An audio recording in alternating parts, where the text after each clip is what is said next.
வணக்கம். நேற்று மார்க்கெட் ரொம்ப ஃப்ளாட்டிஷாக இருந்துச்சுன்னு தான் சொல்லணும். தோ இன்ட்ராடே ஸ்விங் வந்து பயங்கர ஸ்விங் இருந்துச்சு, எஸ்பெஷலி வந்து பேங்க் நிஃப்டியில் அரௌண்ட் 440 பாயிண்ட்ஸ் வந்து இன்ட்ராடே ஸ்விங். நிஃப்டியை பொறுத்த வரைக்கும் 134 பாயிண்ட்ஸ் இன்ட்ராடே ஸ்விங். க்ளோஸ் ஆனது 54 பாயிண்ட்ஸ் ப்ளஸில் நிஃப்டி, பேங்க் நிஃப்டி -11, நிஃப்டி வந்து -1 பாயிண்ட் ப்ரீமியம், ரைட். அண்ட் பேங்க்கை பொறுத்த வரைக்கும், பேங்க் நிஃப்டியை பொறுத்த வரைக்கும் +7. ஸோ மோர் ஆர் லெஸ் ஆட்டம் வந்து மண்டே அன்னைக்கு முடிஞ்சு போச்சு with respect to roll over. அடுத்த மந்த் கான்ட்ராக்ட் ப்ரீமியமில் இருக்குது. ஆல்மோஸ்ட் ஒரு 100-150 பாயிண்ட்ஸ் ப்ரீமியமில் இருக்குது. With respect to Nifty and bank Nifty almost about 250 points ப்ரீமியமில் இருக்குது, எக்ஸ்ட்ரா இருக்குன்னு வச்சுங்களேன்.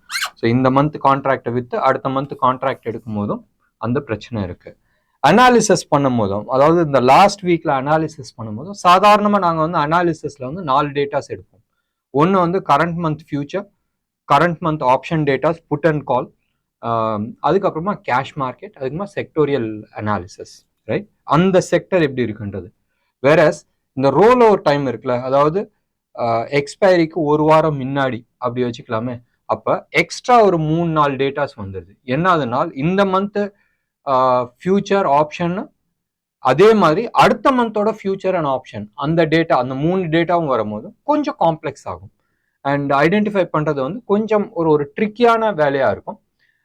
குவைட் இன்ட்ரெஸ்டிங்காக இருக்கும். இதில் வந்து நிறைய பேர் வந்து ஸ்ட்ராடல்ஸ் போடுவாங்க. ஸ்ட்ராடல்ஸ்ன்றது இந்த மந்த் கான்ட்ராக்ட் விற்று அடுத்த மந்த் கான்ட்ராக்டில் வாங்குறது, அப்படியெல்லாம் வாங்குறதுக்கு நிறைய வாய்ப்புகள் இருக்குது. நிறைய அந்த ஆட்டம் வந்து தனி ஆட்டம்.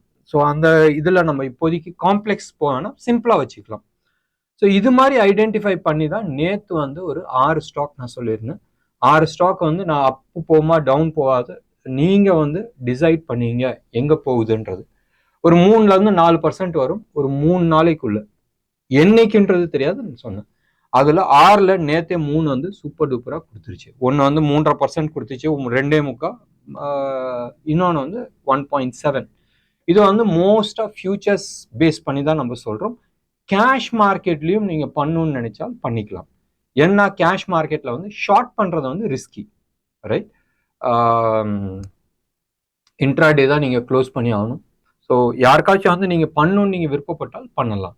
இல்லை உங்கள் அனாலிசிஸ் பண்ணி அதை வந்து பாசிட்டிவ் சைடு இருக்குன்னு சொன்னால் நீங்கள் வந்து பாசிட்டிவ் சைடில் எடுத்துக்கலாம். இன்றைக்கும் அதே மாதிரி ஒரு 3 ஸ்டாக் நான் கொடுக்குறேன். நேற்று கொடுத்த 6 ஸ்டாக் லிஸ்ட்டு தனியாக இருக்கட்டும். அதில் 3 வந்து சக்ஸஸ் ஆகிடுச்சு. அதை பற்றி எக்ஸ்பிளனேஷன் நேற்று ஈவினிங் நான் கொடுத்துருக்குறேன். அண்ட் மீதி ஒரு 3 ஸ்டாக் இன்னமும் லைவில் இருக்குது. ஆக்ஷன் வரதுக்கான பாசிபிலிட்டிஸ் இருக்குது. இதை வந்து எப்படின்னு சொல்லலான்றது எனக்கு தெரியல. இதுக்கு ஏதாச்சும் ஒரு பேர் கொடுக்கலாம், ரைட். ஹிடன் ஜெம்ன்ற மாதிரி நம்ம கொடுத்துக்கலாம். என்னதுன்னு சொன்னால் பேசிக்காக இதில் வந்து கமுக்கமாக, ரைட், ஊரில் யாருக்குமே தெரியாத இந்த டேட்டாஸ் எல்லாம் பண்ணுற மேட்ரு.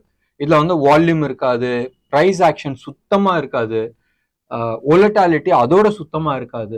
ஸோ யார் கண்ணுலையுமே மாட்டாது. இது வந்து கமாண்டோ மாதிரின்னு வச்சுங்களேன், அப்படியே கமுக்கமாக போகும், டப்புன்னு ஒரு பெரிய மூவ் கொடுக்கும்.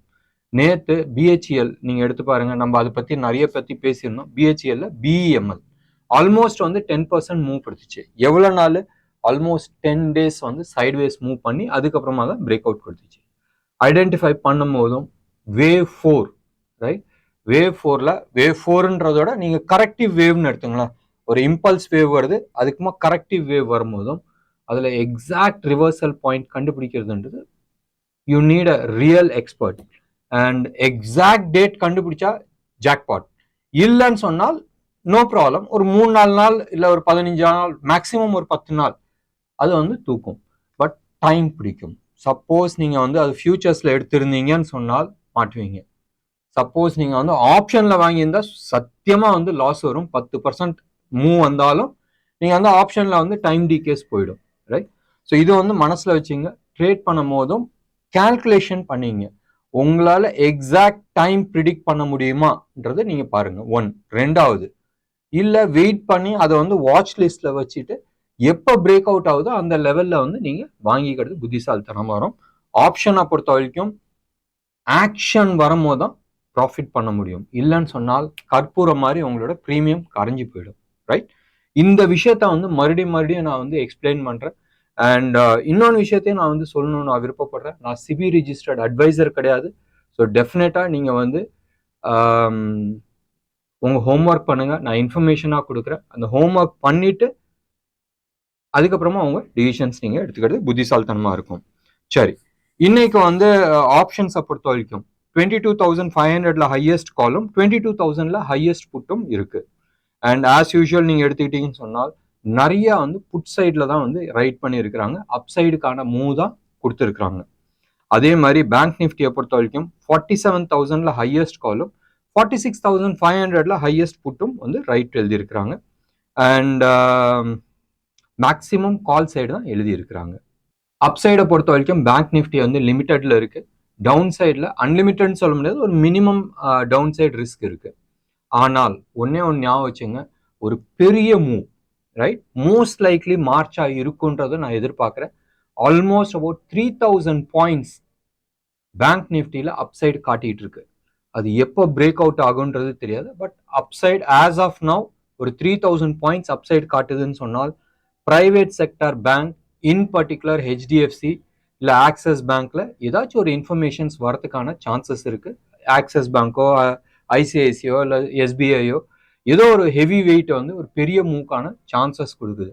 அப்போதான் வந்து இது ட்ரிகர் ஆகிறதுக்கான வாய்ப்புகள் இருக்கு. 3,000 பாயிண்ட்ஸ், அது 3,000 பாயிண்ட்ஸ்ன்னு சொன்னால் நிஃப்டி எவ்வளோ தூரம் போகுன்றது நீங்களே கெஸ் பண்ணீங்க ரைட். இது வந்து மனசுல வச்சுட்டு அதுக்கப்புறமா நீங்க வந்து ட்ரேட் பண்றது புத்திசாலித்தனமா இருக்கும். இன்னைக்கு வந்து பேன் லிஸ்ட்ல நேற்று சொன்னதுல தான் பாதி இருக்கு. ABFL, Canara bank, Indus Tower, SAIL and Zee entertainment.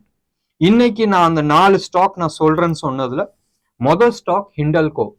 நாங்க எங்க சைட்ல நாங்க நிறைய ஹோல்டிங்ஸ்ல வச்சிருக்கிறோம், என்னதும் சரி கிளைண்ட்ஸும் சரி ஹோல்டிங்ஸ் நிறைய வச்சிருக்கிறோம். இது அந்த ஒரு பெரிய ஃபாலுக்கு முன்னாடி ரைட். சில பொசிஷன்ஸ் வந்து எங்களுக்கு லாஸ்ல இருக்கு அண்ட் ஸ்டில் நான் வந்து அது ஹோல்டிங்ல தான் வச்சிருக்கிறேன். டிக்ளரேஷன் பண்றது வந்து புத்திசாலித்தனம். இதுல வந்து லாஸ்ட் 2 டேஸா வந்து ஒரு ஆக்டிவிட்டி இல்லை அண்ட் ஒரு பெரிய மூவ் வரதுக்கான சான்சஸ் இருக்கு. டவுன் சைடா அப் சைடான்றது நீங்க டிசைட் பண்ணீங்க.